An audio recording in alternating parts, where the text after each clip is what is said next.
Yema ETA4 and F4 Aquababa Aya Acromat TV so. You best say for free, best subscribe to the channel no click a notification bell no. So the video for be on Sabbath me kebi.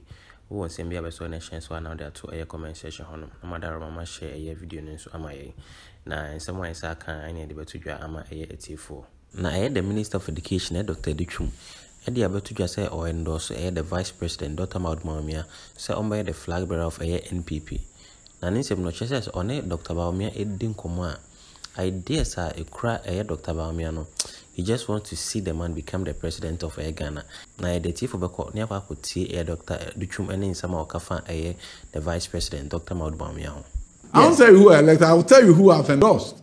Yes, who have you endorsed? I've endorsed the current Vice President of the Republic, a very good friend of mine, an innovative individual. So you have also been whipped in line? Whipped by who? That's what we hear. No, nobody has whipped me. But why are you endorsing him? Do you? Because. Look at it. This is a man who, when I sit down with and I hear his ideas, it makes me want to see him become the president of the Republic. And you know, it's almost like a mutual admiration society. This is a man who will send me a message and say, thank you for the innovation and education that you are bringing into this country. I won't be surprised if tomorrow morning, he may be watching, if tomorrow morning I don't receive a message from him. I see. He tells me nobody can dim you, Dr. Adutwum, work for this country and I support you.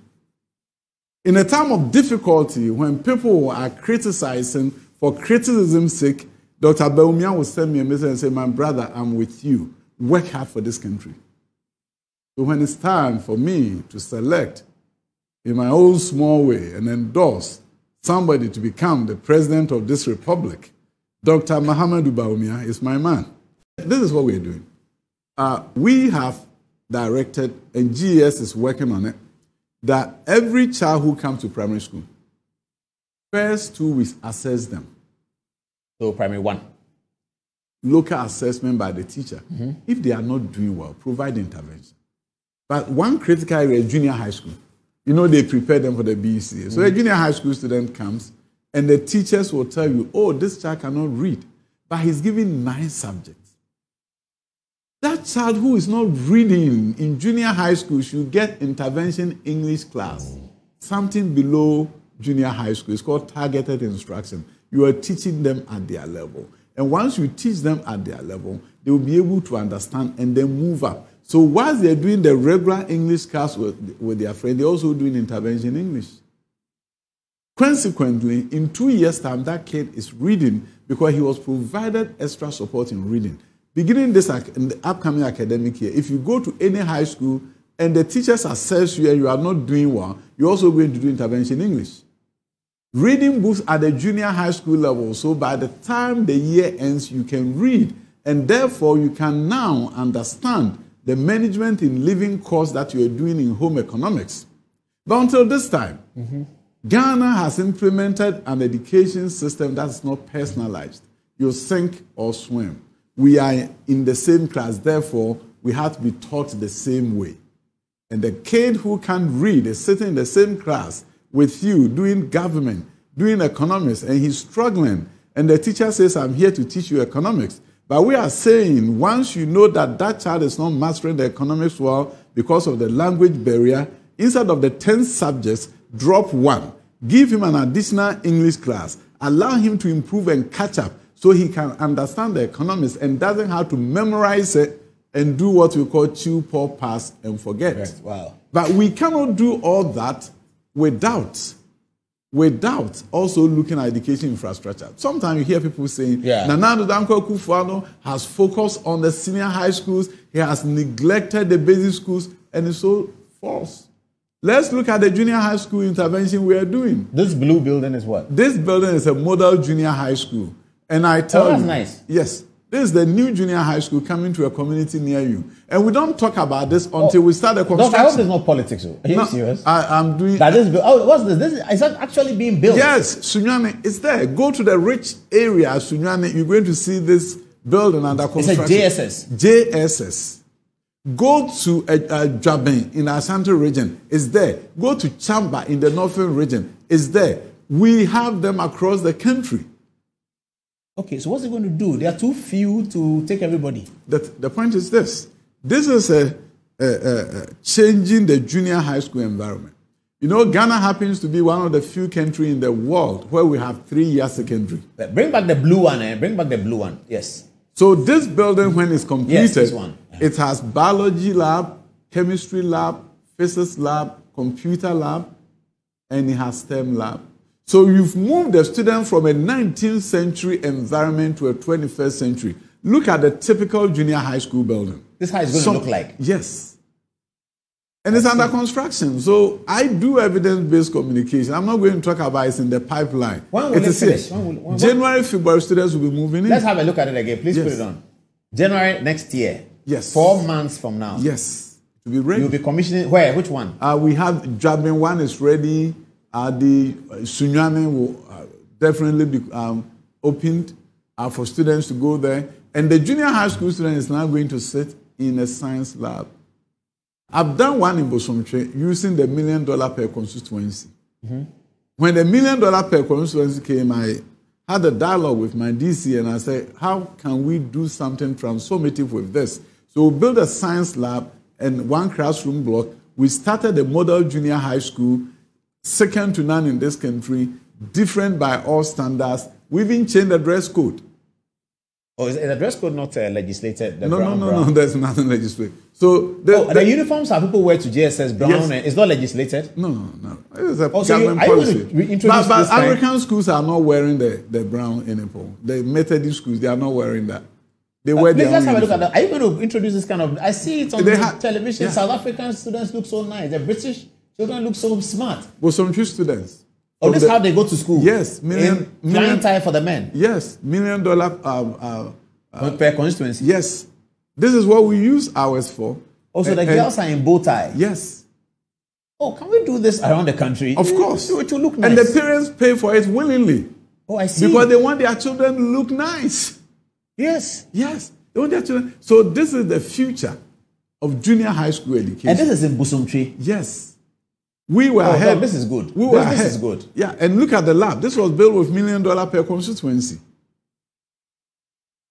Wow. So now we are replicating it across the country, and the government, through the Arab Development Bank, received funding, and the Badia funding is building the Sunyani School, and a number of places is under. And look at the children, the confidence.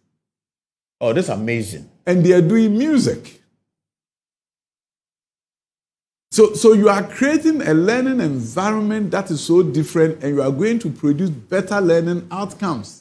At the JSS level? At the JSS level. So effectively, then Ghana positions ourselves for a 6-year secondary, 3 years at a junior high school. Quality is the same as those at the senior high school. And therefore, we are lifting up learning outcomes, situating our country to compete just like any other country anywhere in the world that is doing 6-year secondary. But if you look at the buildings that we're educating these children in before this building was done, you can look at that and tell yourself there's no way the children are going to compete globally. So now the Danko Akufo-Addo's vision is not just for free senior high school. It's about changing TVET at the secondary level. It's about lifting the junior high school up to make it secondary. And then once you have the facilities, then you place yourself in a way that you can even amend the law that says junior high school is part of basic. The photograph they just showed reminds me of a question somebody said I should ask you. Schools under trees. Are they still there? They are still there. But you know how the schools came under the trees. You see, at the Ministry of Education, unfortunate thing is that we don't have education planning units. A unit that looks at education infrastructure planning. So schools spring up, right? Chebidi will start a school. And then they will say, government should please take over for us, because we also, it's a badge of honor to have our own school. Our children cannot walk half a mile.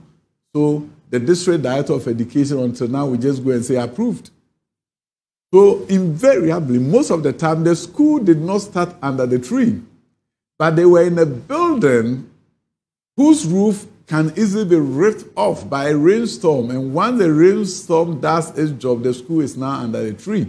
So the school was not under the tree before it was approved.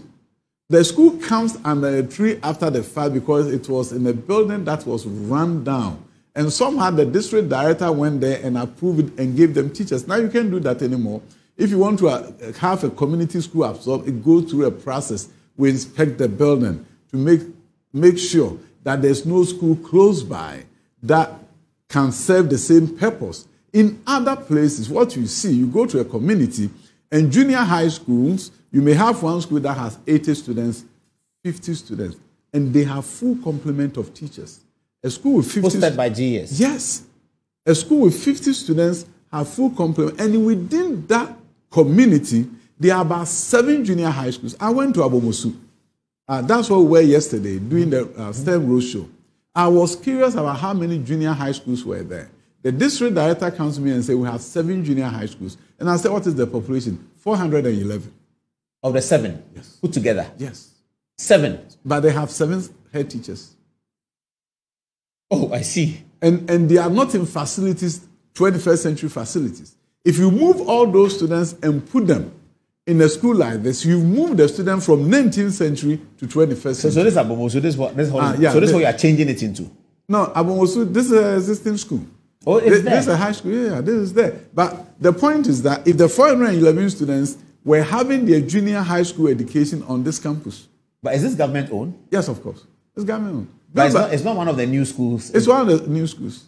And it started already? Oh, yeah, they have students there. It's a JSS? No, this is a high school. This is an SSS? SSS. Okay. So the point of the matter is that you have this beautiful high school. Mm-hmm. If you don't do intervention for the children from Abomosu, they may not be able to go here. So you have to create opportunity to upgrade them so that transitioning here become possible. Easier. So the point of the matter is that the president has turned his attention to basic schools. We've gotten funding from the World Bank, for example, to rehabilitate a number of about 100 schools. We are going through rehabilitation. But it is important for us to do some consolidation, to bring some schools together, to make sure that they have all the requisite tools so that they can perform at the 21st century level. So you're going to see a lot of this happening across the country, and we are making a case to the Ghanaian that our schools can become better. Our public schools will be revamped. I visit schools. I go to a school in Kumasi as in boys. If you grew up in Kumasi, it was a great school by all standards. I went there and I was curious. I went to the classroom and I wanted to teach the kids. I got a marker from the head, went to the classroom. There were only 6 students enrolled in the school in that class. 6 students. 6. The parents are run as in boys have left our public schools. And it repeats in a number of places across the country. So there's need for consolidation all over. And then ensure that the public school is competitive with anybody else. And make a public school a school of choice. The private schools, the teachers there, are they produced by our system? Of course.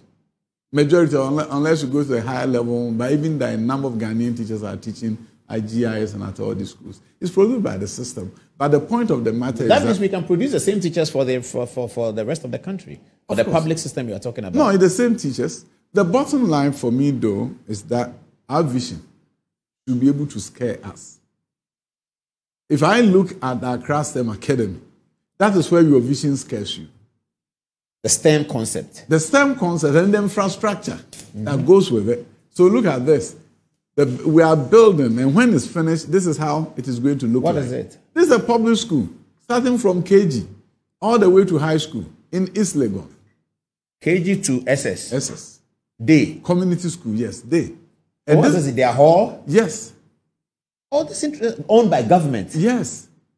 Why? The taxpayer deserve better. Oh, I see. So this is like GIS? Of course. From class 1 to yes, SS3? If not better.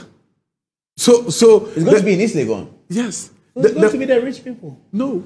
East Legon is not it's just not populated by rich people. Everybody is there. It's a very diverse environment. But the bottom line is that you look at this facility, you begin to look at the fact that the taxpayer is going to look at himself or herself and say it's worth paying taxes because I don't have to pay for my child to go to private school. He can get quality education from here. I can save the money. It's so small, the connection to get in will be very brutal. No, you'll be surprised. We're going to do what we do in the United States. I know in Ghana, the teachers teaching there will want to have protocols. So I'm not going to say there won't be protocol. But I'm saying 90% of the students who are going to enroll in this school will be through raffle.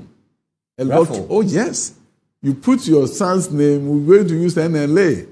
Your son's name is there, it rolls, the name comes out, you are in. It will be amazing for the country to see. We won't believe it. No, we will say that I will bring you there. We will say I will make Ghana you. Would never believe it. You see, when is this going to happen, by the way? This is also slated to open by January, February. You will be shocked. Hey, I want you to get the shock of your life because I want Ghanaians to know that change is possible. So whoever said Ghana cannot change and nothing good is happening, this is happening in a time when things are difficult, right? Mm-hmm. So if Nana Addo Dankwa Akufo-Addo can say, I want to transform school, why is it that he wants to transform school? Because he knows that if he doesn't change the education system, we cannot change the socioeconomic fortunes of Ghana. So he's making the investment. Where we can't get the resources, I'm so grateful to the finance minister. When we cannot get the resources from here, we have MasterCard Foundation coming in to support training of teachers. We have Big Win Philanthropy coming in to support the training of teachers. UNICEF will come in and provide technology. UNESCO will come in. The World Bank will come in. Other resources then come in. So we can do what we thought was impossible with government resources. And that is how the system should be. We are changing the ecosystem.